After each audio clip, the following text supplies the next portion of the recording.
Hello everybody, my name is Joshua and I'd like to welcome you back to another episode of Coffee, Cats, and King, where we discuss books both new and old. I'm sure with pictures of my cats, make you wish they were your cats, and I'll drink enough coffee for me and everybody watching.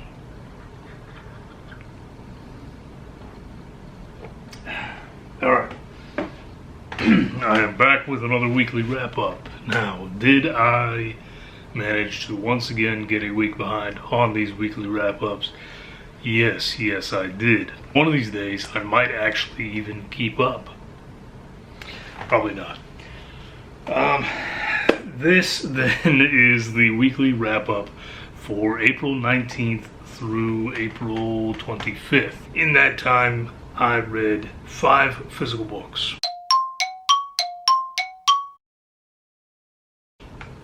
Which is really great. I'm trying to focus more on the physical books. I'm also still trying to cull books off my shelves.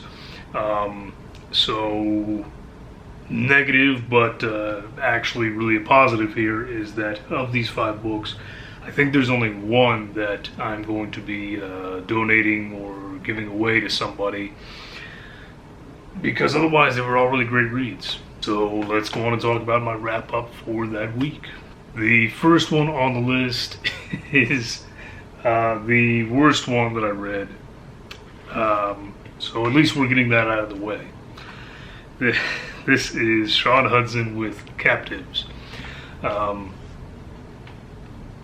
be fair, I was sent this by another booktuber several years ago because she said, "Hey, I read this and it was crap and I don't want it on my shelves. Are you interested in it?" And I said, "Hey, yeah, cool, send it to me, please." And guess what? It's crap.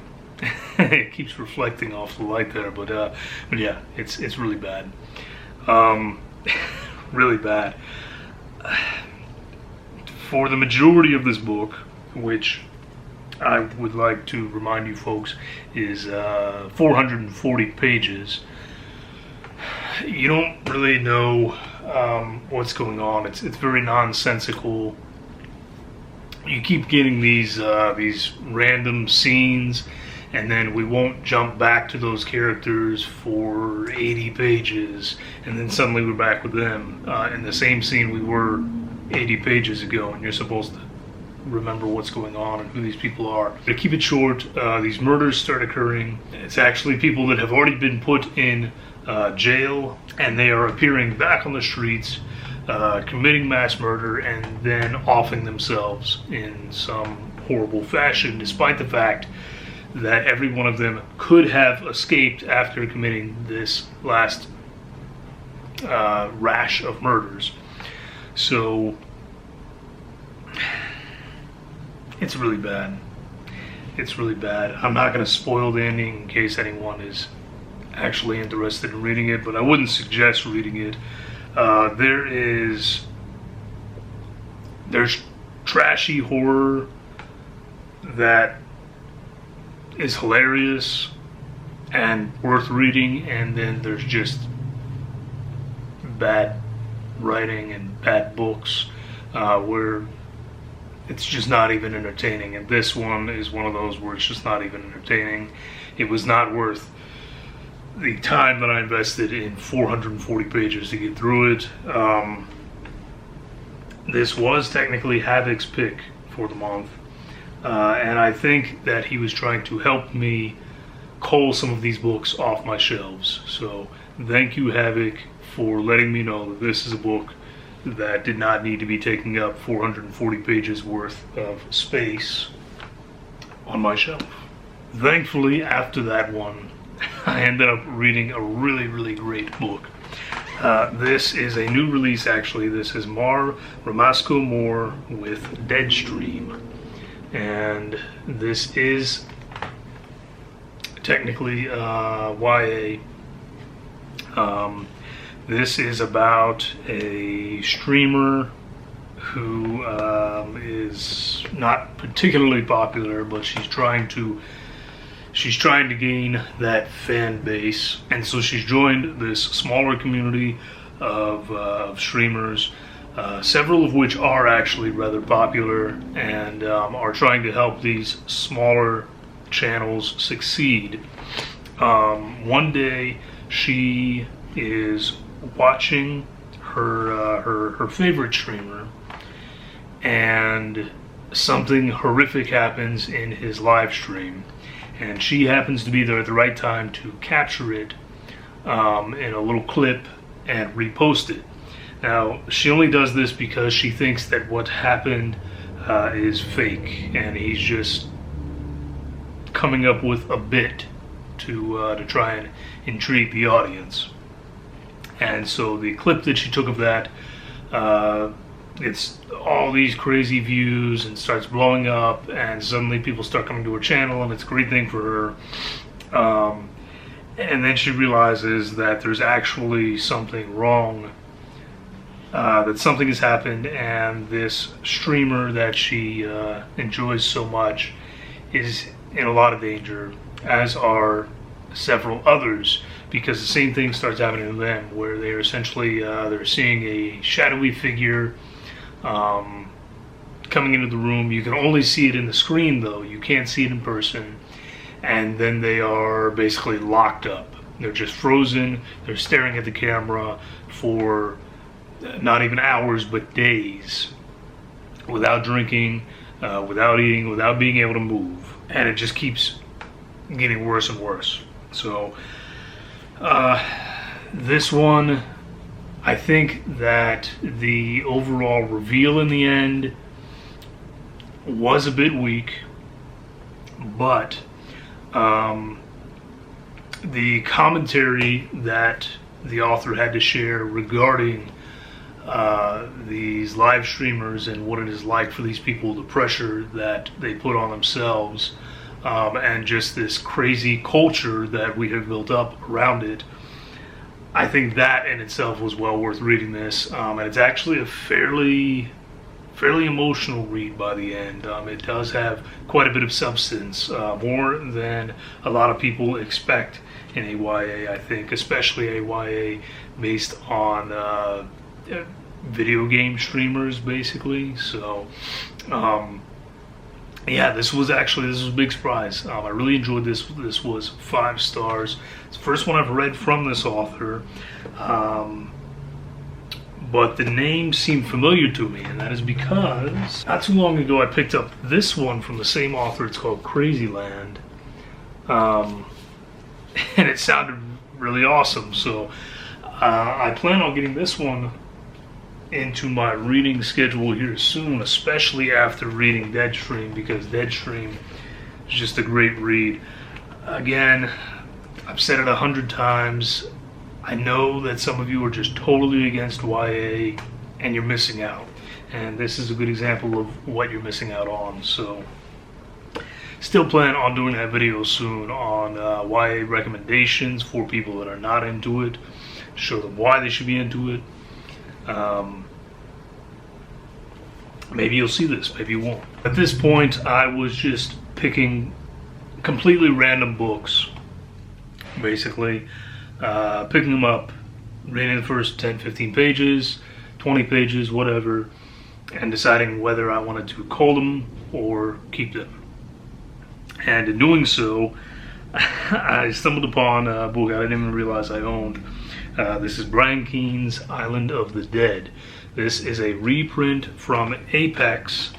The original came out, it's been several years now, but this is a brand new reprint from 2024, and this is about an enslaved barbarian who is on this ship. It crashes onto an island, and their special cargo happens to get out, and that special cargo are, let's call it what it is, they're zombies. So this is actually a sort of sword and sorcery type thing, but with zombies, and they're all stuck on the island. And yeah, it was trashy at times, and very gory and campy, as a Brian Keene novel typically is. But it was actually a lot of fun, so I gave this one 4 stars. Barbarian on an island with zombies. What can I say? Andrew, if you see this, I think you'd enjoy this. If you're interested, let me know. I'll send it your way. Next up was another 5-star read. Now, this is a reprint from a company that I do not have a great track record with. The folks over there and I, we have not seen eye to eye on several occasions. So I don't generally read their books anymore or really support them. But this particular collection is a reprint, and it was very clear from the first story that these authors really put their heart and soul into it. And so despite my misgivings on the publishing company that it is being published through currently, I highly suggest this one. This is a BIPOC Gothic anthology titled When Other People Saw Us, They Saw the Dead. Now again, this is Gothic stories. There's just some really beautiful writing in this book. Honestly, I think out of the collection, there may have been 2 or 3 stories that didn't quite work for me or that seemed lackluster, but other than that, I enjoyed this way more than I thought I was going to. It was great because I don't think there's more than 2 or 3 authors in here actually that I had ever heard of. So in reading this, it opened me up to all these new people. It was just fantastic. If you're a fan of Gothic tales, then this is a great one. If you're looking for something to get you into that sort of sad, somber mood, which will probably be later in the year, towards the fall time for most people. But this is one that I would suggest for that. Yeah, there's a tale or 2 in here that end on a happy note, but for the most part, it's going to leave you maybe a little depressed. It's doing exactly what it was intended to do. And so for that, I give this 5 stars. I would suggest picking it up. If you can find the previous version, I suggest picking that up. But if you do get this one, at least do so knowing that you are supporting these authors and they deserve that support. And then the last one I read in this, it was something. This is Clare McNally with What About the Baby? Now, I'll say one thing right off the bat. The cover art is insane on most of her books, actually, which is why a while back I bought a big lot of them on eBay, despite never reading anything from Clare McNally. It was mostly because the covers were just fantastic. This book is so completely unhinged that I don't even know where to start. On Goodreads, I ended up rating it a 3-star and basically said that the writing is 1-star worthy. It is absolutely atrocious, but this is one of those books where it is so hilariously bad that I was laughing all the way through. I couldn't help myself. And so for that, I wanted to give it 5 stars because, yeah, it was a horrible book and it was totally unintentional. But I had a great time with it because it was just so bad. So this is what you're looking for. Captives by Shaun Hutson was just a bad book. It wasn't enjoyable. It wasn't funny. There were just some really cruel, awful things. Now, this one does have an instance early on of animal cruelty that I kind of skipped because I don't read about that. I don't want to hear about it. Kill people all day long in the books, whatever, but I don't want to hear about stuff happening to the animals. So keep that in mind if you do pick this up. But man, this one was so absurdly bad that I don't know. I don't know how it got published. I don't know how it got this incredible cover. But I'm really intrigued to see if the rest of her books are as horribly written and as extremely entertaining because of it. This is basically about a 17-year-old girl who gets pregnant. She has spent several years, her and her brother, in a home because something has happened to their parents, and so they keep going from foster home to foster home. She is fostered by this particular lady who is finally the first person to actually kind of love and take care of her, or so she thinks, when in reality she just wants the baby for satanic purposes. This is abundantly clear immediately, but the book tries to wait until the last minute to make it a big thing that yes, we're offering the baby to Satan, even though you as the reader know as soon as this lady shows up what's going on. If you can pack satanic panic into a book, just that whole era, into one book, it is this one. And there is not a single sentence in this book that is well written, but it's just so hilariously bad and fun that I couldn't help myself. I just kept reading to find out what atrocious thing this woman was going to write next. So yeah, I had a great time with it. I gave it 3 stars. I can't in good conscience give it anything higher because the writing is just awful, but pick it up if you're looking for something trashy and awful and hilarious.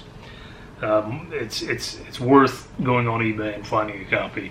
Alright, and that is what I read from April 19th to April 25th. I will be back in just a day or two because I have to catch up. So there I will be giving you the weekly wrap up for this previous week, and we'll be all caught up again.